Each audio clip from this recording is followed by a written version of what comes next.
Hello friends, thank you so much for joining me here at Non-Toxic Home. I'm coming at you from our Non-Toxic Home and I am very glad that you are here. Today I want to talk to you a little bit about our system for toilet paper. I am no longer able to use any toilet paper. I can't use the kind that is stretchy. It has to be septic safe. I can't use the kind with aloe.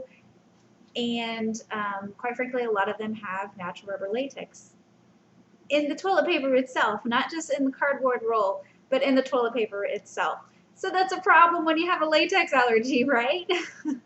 Besides that issue, we have been using Angel Soft for many, many, many years. Gosh, at least since 2011. And even then we weren't on septic, but it was very tolerable for me. Initially, I ordered it from Amazon, and that was the cheapest way to do so. However, with the chemicals and who knows what they use there, whatever it is, it's toxic. That Amazon smell, that is terrible, right? I don't know if you can smell it or not. If you're a smoker, you definitely can't smell it. But if you are sensitive to chemicals and avoid toxins, then you can definitely smell it. And so I've been trying and trying and trying to find other sources that don't contaminate the Angel Soft toilet paper, and I have not been able to do so. I don't know if it's possible that they've changed something at the manufacturing facility that they do, but I was able to order it from Staples for a little bit, and that worked well. It didn't smell as bad, but then it got worse again from Staples, and toilet paper isn't something I can off-gas outside because it would mold, and also it would attract mice, and it would be a huge problem because we live in the woods and there are lots of critters here. So I do have a post on our blog that I will link to below that is the most exhaustive post I've seen online as far as toilet paper alternatives. It's very thorough, and it addresses the pros and cons of various options, and hopefully if what we use doesn't work for you, then that will be a good resource for you and your family. Now, I even contacted my 99-year-old grandma for ideas as to what she used and the different things that she was aware of that were alternatives. Of course, her number one answer was corn cobs, and that isn't an option for everyone, but during the Great Depression and that era, a lot of times large families who didn't have access to a whole lot of paper products that could be used as toilet paper would grow areas of corn just for the corn cobs and the corn husks to be used as toilet paper over the winter time. So that's pretty extreme, right? Well, most of us aren't going to be able to do that, and most of us aren't going to do that, and that just doesn't sound very pleasant now, does it? Well, our solution and what is working for me is what's called the family cloth method. I really don't like that term because it just sounds gross, doesn't it? Oh, I don't know why whoever coined that phrase did so, but I don't like it. So I don't know. Can we call it something else, like the washcloth method? I mean, that's a little bit better, right? So we have this here. I already had this. I bought it, I don't know, a few years ago from a guy who's clearing out his grandpa's barn, and some other galvanized stuff I bought from him. Now, galvanized stuff can have some lead in it, so that's something to keep aware of if you have a lead issue.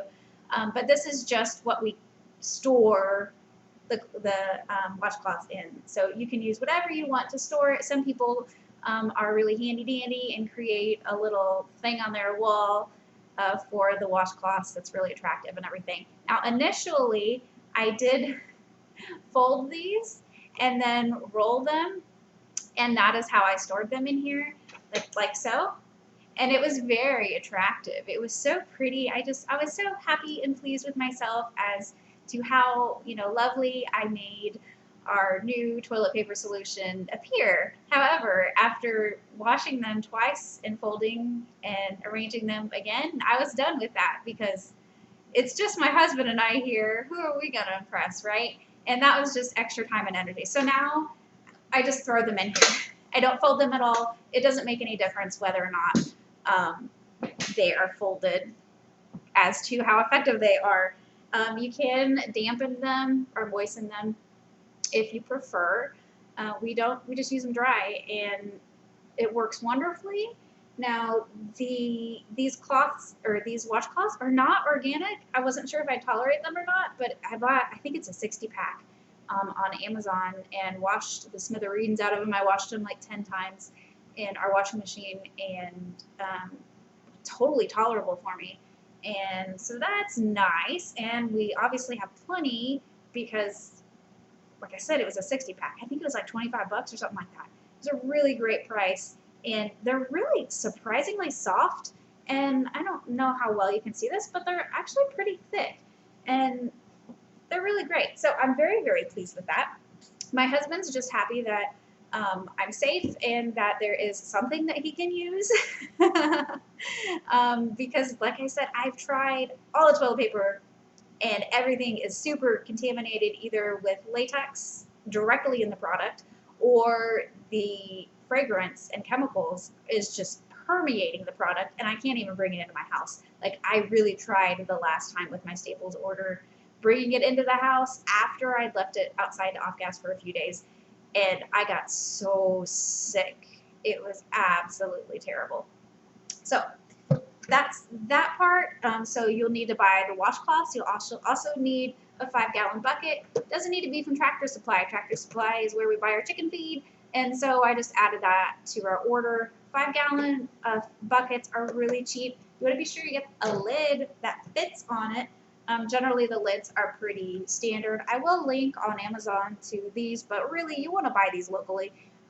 The buckets and lids, especially the buckets, are super cheap locally, $5 or less typically, and that is much more affordable than buying the bucket online. If you already have a 5-gallon bucket, then use that. Now, this one is food grade. There you go. So typically, I don't like to have plastic inside, but food grade buckets I can generally tolerate. Obviously, I don't have a whole lot of them around, and that's not something I would recommend. However, it's working great. Now, I just cleaned this guy out today. Confession, I have only washed out and disinfected this bucket twice, and we've been using this method for 2 or 3 months. It has not smelled at all. I'm super sensitive to smells, and I think that's pretty decent as far as I'm concerned. Now, initially what I did is I put a solution of 50% water, 50% apple cider vinegar in there. If you tolerate white distilled vinegar, use that. If you tolerate other vinegar, use that. If you don't tolerate any vinegar, then just use water. More recently, I was experimenting and tried just the straight water. And quite frankly, I'm pretty surprised and impressed. It did really just as well as the vinegar. So if that works for you, then do it. I think that I'm probably not going to be putting vinegar in here because that's just more money I have to spend. And then so I just dump the water outside when I need to. Obviously, you can dump the water out every time. I recommend submerging the washcloths in water. All you have to do is put the water in the bucket and then throw the washcloths in there and put the lid back on. The washcloths will absorb the water and soak down in there. I recommend keeping them submerged because that will prevent mold and mildew. Obviously, mold is an issue for me, and it's not something that you want in your home. So this is basically just the same as diapers, cloth diapers specifically.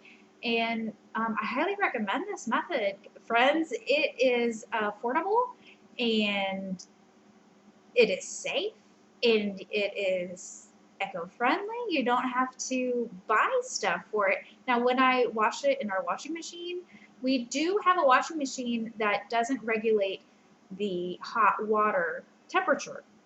So that might be something to consider as to whether this is for you or not. We just have an apartment washer, and I did that intentionally because I wanted hot water. And the washer we have, I've never had problems with mold in it except the little lip catcher, which I have to clean out and be sure that my husband removes every time he does a load of laundry, otherwise it gets problematic. But otherwise, I haven't had a problem with mold, and I've had a problem with mold in every single other washer I've ever had. So the hot water is something that you really want, and I just use vinegar and my laundry detergent recipe that is homemade. I'll drop that link below as well. And then sometimes I add a little extra borax, sometimes I don't. And you can run them through your dryer, you can hang them outside in the sunshine. Either way does help disinfect them. So hopefully this provided you a little bit of helpful information if you're struggling to find safe toilet paper or looking for an alternative to toilet paper. Thank you so much for being here. Please give me a like below if this has been helpful for you. Subscribe and share with like-minded friends and in your groups online, please, because that is one way that you can help to ensure that we are able to continue to bring you these videos and information to hopefully help you live a more healthy, non-toxic life. Thank you so much for being here and have a beautiful, blessed day.